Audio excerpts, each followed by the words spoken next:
What's that word, family? Check it out, check it out, check it out, check it out. I had to come back with another live, ladies and gentlemen. Yes, I did. I had to come back with another live. So right now, I'm going to roll this blunt up and get this live started. Wait for a couple of people to step into the building, ladies and gentlemen. But I am going to let you know what we're going to talk about tonight. We're going to talk about the Chicago blogger, right? Excuse me, 1 second. We're going to talk about the Chicago blogger, Truth Teller, and his new venture.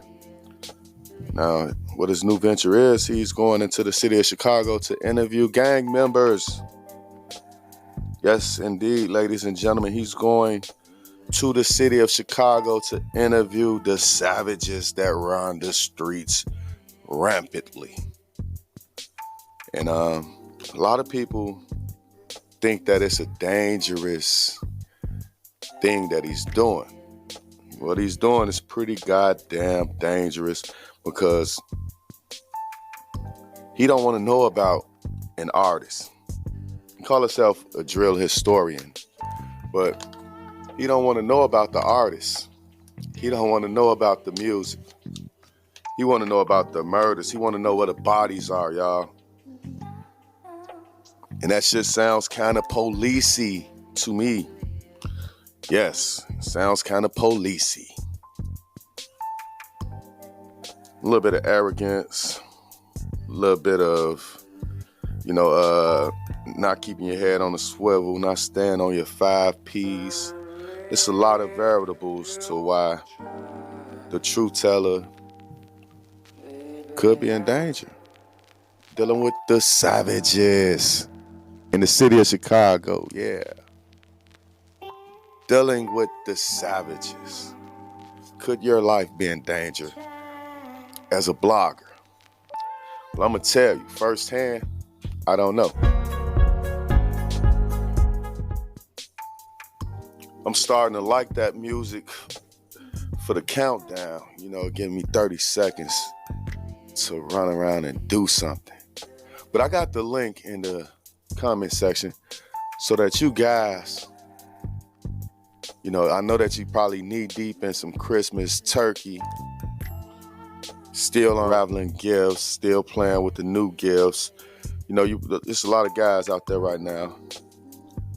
Probably got the PlayStation 5, playing video games right now, new games and new gym shoes, going out tonight because it's Christmas and people go out. Hella parties going on Christmas. Movies come out, premieres, and all type of shit. But yeah, we're talking about the truth teller. And his new venture, like I said, his new venture is interviews. And you might say, oh, Lo, well, you do interviews. Yes. I interview rappers and artists, actors, authors, anything of that nature. I interview thugs as well, but I don't want to dig too deep into interviewing people that's actively committing crimes. That's not what I'm here for. I'm not here to give you 5 minutes of fame because you're a bad motherfucker and don't nobody mess with you. And your hood is this and that. I'm not here to give you 5 minutes of fame. I find it a little bit disgusting that the truth teller would get up here and interview criminals. I find it a little bit disgusting. And it's alarming. Yeah, definitely. Because of the simple fact that you're interviewing people because they commit crimes or they're a bad motherfucker in the neighborhood. Don't nobody mess with these guys. They got a reputation. That's what you're interviewing. And these are young guys. So what could possibly go wrong? Somebody could misconstrue something that you say and turn it into a bigger issue than it is. You're already not from the city of Chicago. You let that be known when you had a map and you were saying street names inside the areas which you cover, which are the South Side, He covers a lot of the South Side. So when he was mispronouncing the street names of the South Side streets, I was like, well, maybe he's from out west. But no, when he got into an out west rapper, it was known right then and there that this guy ain't even from the west side of Chicago. He's an outsider coming into Chicago. And now what he's doing is going backwards. Yes, ladies and gentlemen, I'm not here to hate. I'm not here to hate. So you can just leave your comment in the comment section. But when you interview criminals, anything and everything can happen to your ass. In the words of Bump J. Anything and everything can happen to your ass. You know why? Because you're not talking about no goddamn music. You're talking about crimes. I remember back in 2012, you guys had the fight at the mall. Somebody got stabbed. Could you tell me about that situation? But I don't want to sound policey. I don't want to sound policey. But can you tell me about this situation that happened at the mall? It was 2 people that ended up getting killed that day. A lot of people were saying that y'all was part of it. Right? That's truth teller for you, right? Now, what I'm going to do is I'm going to get into this video. But before I get into this video, I just want to say this. This is not a video to bash this guy or hate on this guy. I actually admire his come up. I admire his come up. I admire that a guy can get up here on YouTube and make a living for himself. I like the fact that he have his kids with him. But that's me being a grown man. What these thugs that you interview look and see when they see you with your kids, they see that you're going to give up easy. Or he's going to give up the camera. He's going to give up whatever cash he got on him. You see how niggas get robbed for their cameras in Chicago? Come on, truth teller. You've been doing this shit for years, man. All I got to say is this. I think you went backwards, man. You went to a realm where you probably can't come back from because of the simple fact you're interviewing gang members, man. Active gang members, not rappers. You know what I'm saying? So I'm gonna get into this video about Truth Teller, and I hope that he don't get this taken down. He don't try to give me a strike because I'm gonna use this video. But this is a video of Truth Teller admitting himself that he's starting to catch hell from doing interviews. So let's go. Everybody, it's the homie Truth Teller, the street reporter. And I hear a lot of people talking about the videos, the interviews. I hear a lot of chatter about them. You know, we was doing vlogs, the crime scenes. Then I started doing the interviews. I wanted to get the word from the horse's mouth. I didn't want to sit in their basement and make up stories. I wanted to know from the horse's mouth. Even though I was doing phone interviews, I wanted to do it face-to-face, get that feel, kind of feel the temperament. You know what I'm saying? I'm not going to lie. All right, so let's just break down a little bit of what the Truth Teller just said, right? So he said that he just started doing interviews, which I remember him starting to do interviews. It was a couple of months ago. Wasn't even that long ago. I think his first interview was FBG Duck's mom. And he just started doing interviews out the blue. But it was funny that 16 visuals, I did a show with 16 visuals, and I said, 16, you inspired me to start interviewing people.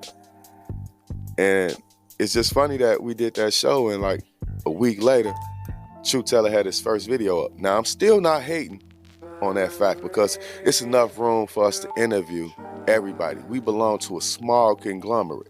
It's way more rappers than it is bloggers.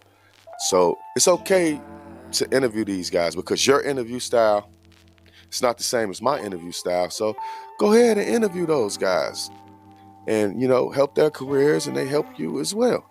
But what he just said was he did the blogs. Yeah, he did the blogs. You're talking about people and situations that go on in the city of Chicago. And so, okay, you got a pretty big following for doing the blogs. So now that you got that big following, you want to start doing the interviews. But you got one thing fucked up, bro. And this is why people are really mad at you. You got people mad at you because you're taking and ripping the Band-Aid off of an old wound. You're ripping the goddamn Band-Aid off of old wounds. These stories that you're talking about can land you in trouble. Let's continue. I'm not from out here no more. I was born and raised in Chicago, spent like damn near 29 years of my life in Chicago. I've been gone for a long time, and if anybody from Chicago know, if you've been gone about 6, 7, 8 years, then you ain't really from Chicago no more. 'Cause this shit. If you've been gone 6, 7, 8 years, you ain't really from Chicago no more. I don't know how true that is because you can always go back, growing and becoming somebody new. That's the whole thing about Chicago. That's the key about Chicago. It's about growing and becoming somebody new. But I don't think you was from Chicago, bro, because the way you mispronunciated those street names that everybody know of, it's hard to say that you was from Chicago, bro. Now, like I said, at first I thought you was from out west until I realized that when you was in tour with an out west person, you didn't handle it behind the scenes. What you did was you made this video right here trying to explain yourself and explain what's going on. But people see what's going on, bro. You're going to have to pick a lane. But the interview route that you're going is detrimental. Like I said, you're not interviewing rappers. Look at all of your interviews and tell me how many rappers you got in there. And look at all of your interviews and tell me how many shit starters or people that's doing an interview just to make a point to another person or to a clique or to a crew. That's all they doing your show for. So let's continue a little bit. Yeah, we already established that you're not from Chicago, bro. It changed. You know, this era kind of different. So when I got in them interviews, I was asking questions and then realized what was going on. You know, I interviewed Money Man. I got an opportunity to talk to Money Man. Let me go up to keep walking. I had an opportunity to speak with Money Man. So wait a minute. Did y'all just hear that? The self-proclaimed drill historian was asking the wrong questions, or he didn't know what type of questions he was asking. How could you consider yourself a historian of drill when you don't know who's into it with who? But it's very hard for you to know that. Why you think, what's his name, King AK-47? You think you gonna see him in Chicago doing interviews the way you doing them? Or the way he run his show from his house? See, now you done switched into another realm. You just switched into the looking people's dead in their eye to eye realm. And from the pictures that you take and post up, a lot of them guys you interview, man, they'll pummel your ass. They will pummel you, man. There was this one guy that you took a picture with. He's like 4 feet taller than you. You look like a fucking Dow standing next to this guy. Let's continue. Hey, true teller, for real, gang. I'm finna beat your ass. All right, like I said, this is SG Batman from out west sending a message to the truth teller. Now check it out. Then you want to ask all these lame ass, washed up, rat ass niggas about me, bro. Like, what's to you? It wouldn't be an issue with me, like I said, if he interviewed and talked about music. But he admitted, if he interviewed Lil Jojo, he want to ask about Lil Reese. Why would you want to ask Jojo about Lil Reese when the whole interview should be about Jojo? You interview Lil Reese, it's all about Lil Reese. You know, but y'all tell me how y'all feel about this whole entire situation in the comment section. I'll be back later with more news and commentary. Peace.